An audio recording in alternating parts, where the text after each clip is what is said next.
नमस्कार,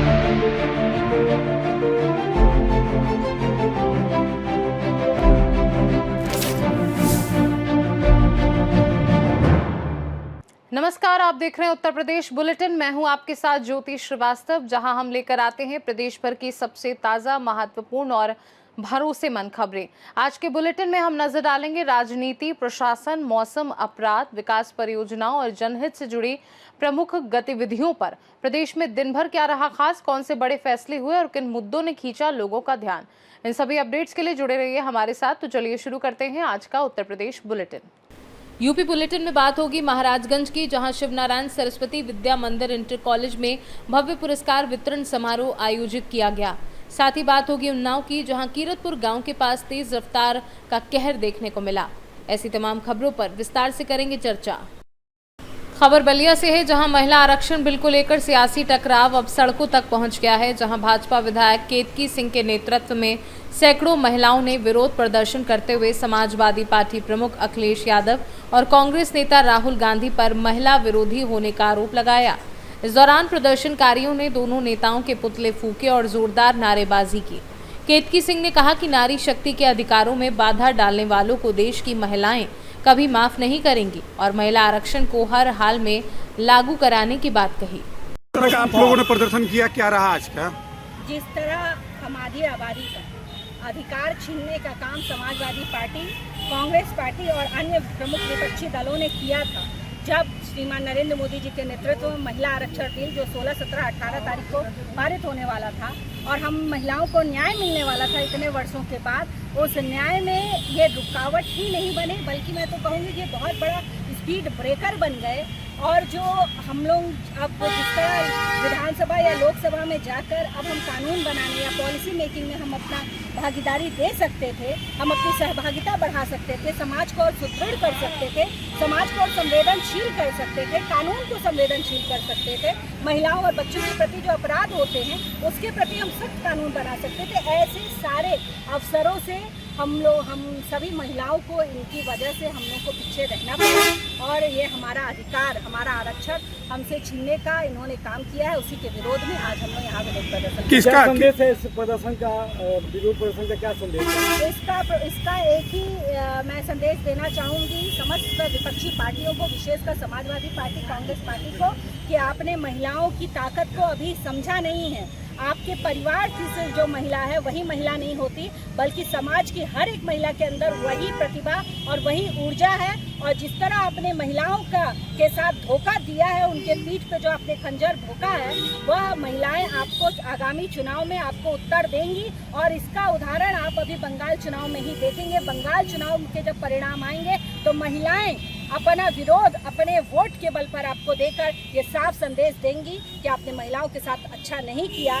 कभी भी जब भी सीता पर हाथ डाला गया है, द्रौपदी पर हाथ डाला गया है, तो महाभारत ही हुई है और आने वाली महाभारत के लिए आप भी तैयार हैं। विपक्ष तो अभी कह रहा है कि चुनावी स्टंट है, सत्ता आपकी, तो प्रदर्शन क्यों?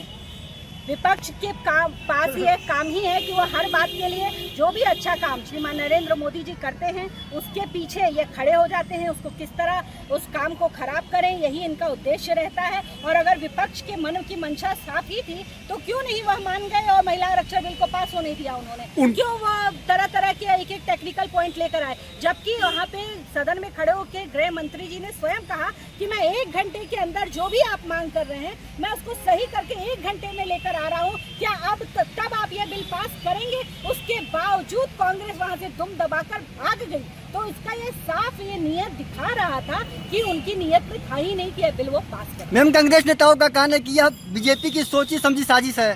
बिल्कुल, ये सोची समझी, आप उसको साजिश कहते हैं, वो उनको इस बिल को साजिश कहते हैं और श्रीमान नरेंद्र मोदी जी इस बिल को सेवा कहते हैं। यही अंतर है। महिलाओं के प्रति सच्ची सेवा यही होगी कि पॉलिसी मेकिंग में भी अगर हम वोट देने में 50% के भागीदारी रखते हैं तो हम पॉलिसी मेकिंग में 50% क्यों नहीं है? और जब हमको ये अवसर मिल रहा था तो जिन लोगों ने ये अवसर हमसे छीना है, क्या वह इसके दोषी नहीं है? और अगर वो दोषी हैं तो हर दोषी की एक सजा जो है मुकम्मल है, वो सजा मिलेगी। उनका ये कहना था कि 2011 के जनगणना के अनुसार यह बिल जो है लागू किया जा रहा था, लेकिन उनका ये मांग थी कि जो प्रेजेंट नया जनगणना के अनुसार यह बिल लागू किया जाए। इसको आप कैसे देख रही हैं? देखिए, 2011 की जनगणना के हिसाब से ही सारी चीजें आज भी देश में हो रही हैं। और ये तो और इस बिल को विलंब करने का एक नया तरीका इन लोगों ने निकाल के लेकर आया कि अब आप नहीं मांग कर दीजिए कि नई जनगणना होगी तो ये होगा तो वो होगा। उनके घर की महिला को मैं ये प्रश्न करना चाहती हूँ कि क्या उनके घर की महिला अगली जनगणना के बाद ही क्या चुनाव लड़ेगी क्या? और अगर वो नहीं लड़ेगी तो बाकी महिलाओं को रोकने का अधिकार उनको किसने दिया था? और इतना बड़ा विश्वासघात महिलाओं के साथ करना अक्षम्य है और कभी क्षम्य नहीं। आज पश्चिम बंगाल में अंतिम दौर का वोटिंग चल रहा है और इसके बाद 4 तारीख को परिणाम आने वाले हैं। किस तरह का परिणाम होंगे और आज की जनता किस तरह की मुहर वहाँ पे लगा रही है पश्चिम बंगाल समेत 5 राज्यों में? देना चाहती हूँ कि पश्चिम बंगाल ही नहीं है, ऐसी हवा चली है कि सारे ये जो बड़े बड़े अपने आप को 30 मार का समझते हैं ना, जिनकी आंखों में काबा और मदीना इनके होठों पे रहती है, इन सब की हवा उखाड़ने के लिए बंगाल की हवा चल रही है। और इस बार जो इन्होंने ये किया, जो महिला आरक्षण बिल पे इन्होंने किया, ये ताबूत पे आखिरी कील है जिन्होंने अपने हाथ से उन्होंने ठोका है और वो कील अब ठुक चुकी है, कब्र बन गई है। बस अब गिनती वाले दिन उस कब्र को अंतिम विदाई देने वो लोग पहुंच जाए। ठीक। बलिया से सीनू संवाददाता आनंद दुबे की रिपोर्ट। बलिया में यूपी विधानसभा चुनाव 2027 की तैयारियों को लेकर राजनीतिक गतिविधियां तेज हो गई हैं, जिसके तहत लोक जनशक्ति पार्टी रामविलास ने संगठन को मजबूत करने और सदस्यता अभियान को गति देने के उद्देश्य से 30 अप्रैल को अंबेडकर संस्थान में यूपी फर्स्ट मिशन 2027 के तहत एक भव्य कार्यक्रम एवं समीक्षा बैठक आयोजित करने का निर्णय लिया है। जिलाध्यक्ष अखिलेश कुमार राय के अनुसार बैठक का मुख्य उद्देश्य संगठन विस्तार और नए सदस्यों को जोड़ना है, जिसमें प्रदेश महासचिव बबन कुमार सिंह सहित जिले भर के पदाधिकारी और कार्यकर्ता शामिल होकर आगामी चुनावी रणनीति पर चर्चा करेंगे।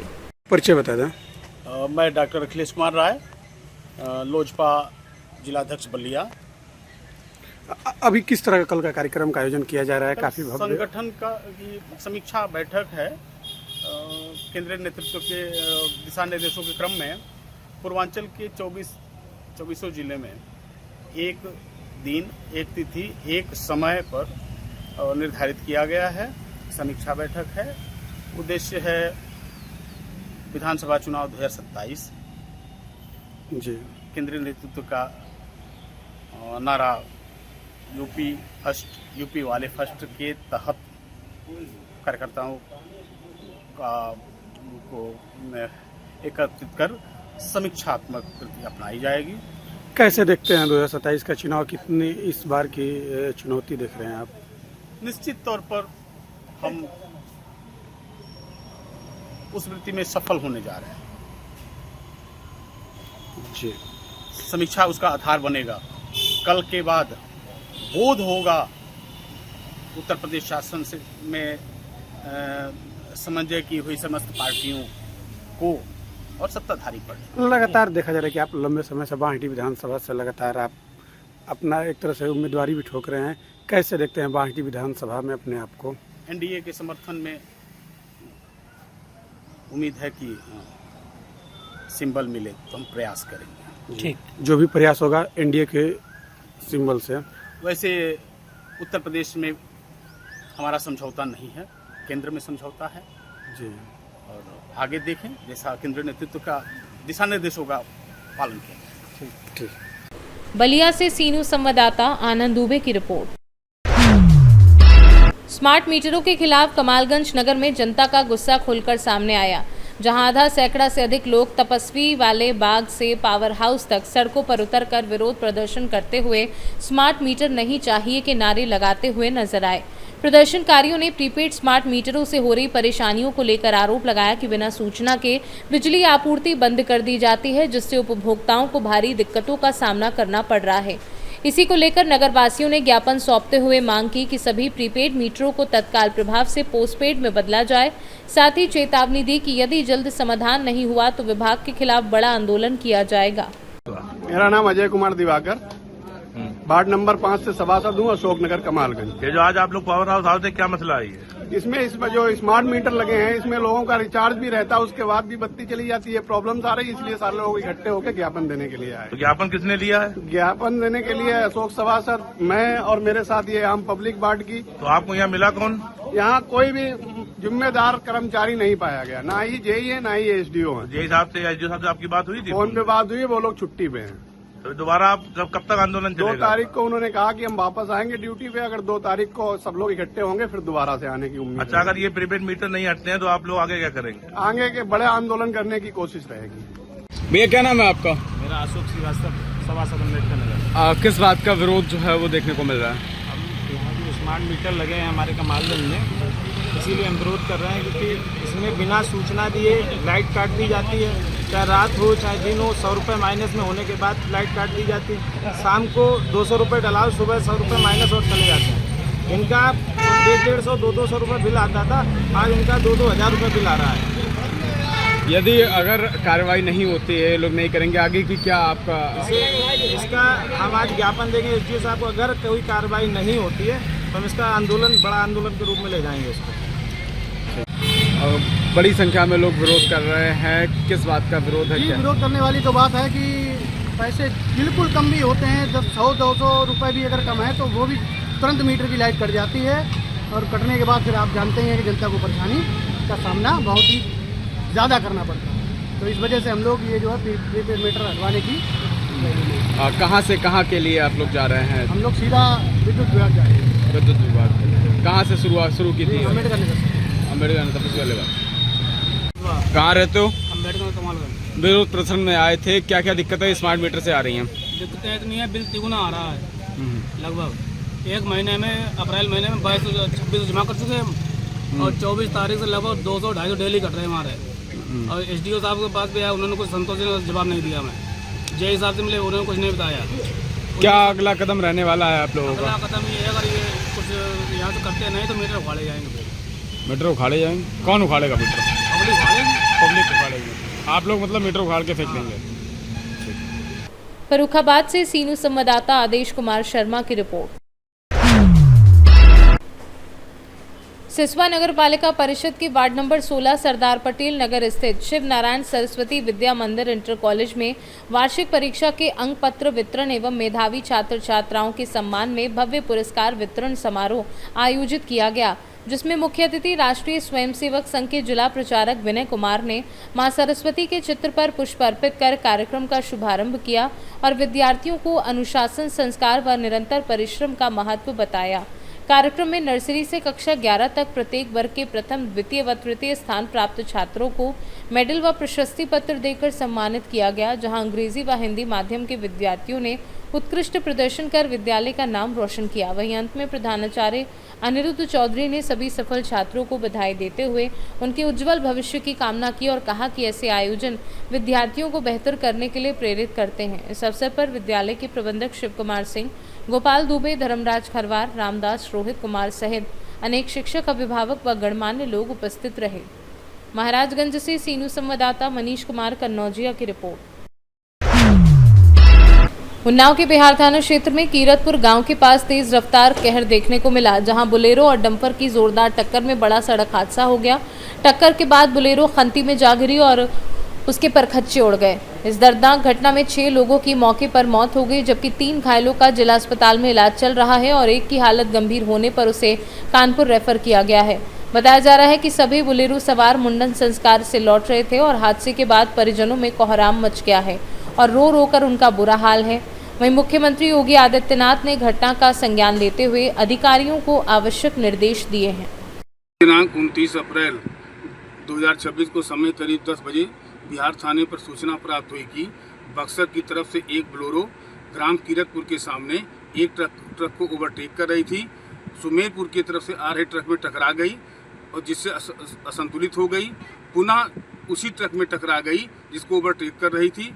ओवरटेक करने वाला ट्रक तथा बोलेरो दोनों खाई में गिर गई।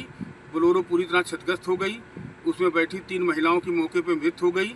6 व्यक्तियों को घायल अवस्था में जिला चिकित्सालय एम्बुलेंस के माध्यम से बिहार पुलिस द्वारा पहुंचाया गया। 100 को कब्जे पुलिस में लेकर अन्य विधिक कार्रवाई की जा रही है। शांति व्यवस्था की कोई समस्या नहीं है। यातायात सुचारू रूप से संचालित हो रहा है।